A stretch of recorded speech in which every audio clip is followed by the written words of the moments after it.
Góðan daginn, ég heiti Matt. Og ég heiti Taylor.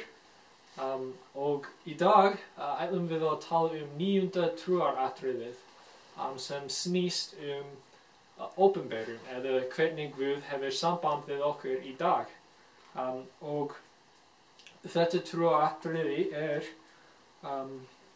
ég skal lesa það segir Við trúum öllu sem Guð hefur ópenberað, öllu sem hann nú ópenberar, og við trúum að hann muni enn ópenbera margt stórfenglegt og mikilvægt varðandi Guðs ríki.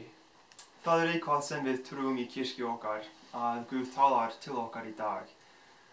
Það eru margar sögur í Biblíunni, þar sem Guð veitir mönnum orðið sitt. Og það ritningarvers í Biblíunni, í Amos, sem segir Nei, Drottinn Guð gerir ekkert án þess að hann hafi ópenberað þjónum sínum, spámönnunum, ráðsályktun sína, eða með öðrum orðum, áætlanir hans. Já, og ég veit að í lífi mínu, það svo mikilvægt fyrir mig að vita að Guð hann ópenberar enn sannleikann til okkar, og hann vill tala við okkur.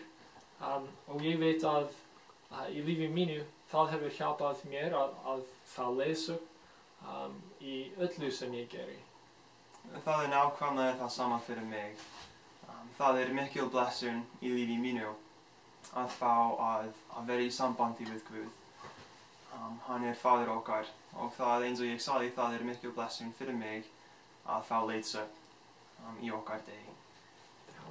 Så það allt fyrir í dag og við þökkum þér fyrir tækifærið að deila með ykkur okkar trú og við hlökkum til þess að heyra meira frá ykkur aftur. Takk fyrir. Takk fyrir. Bless, bless.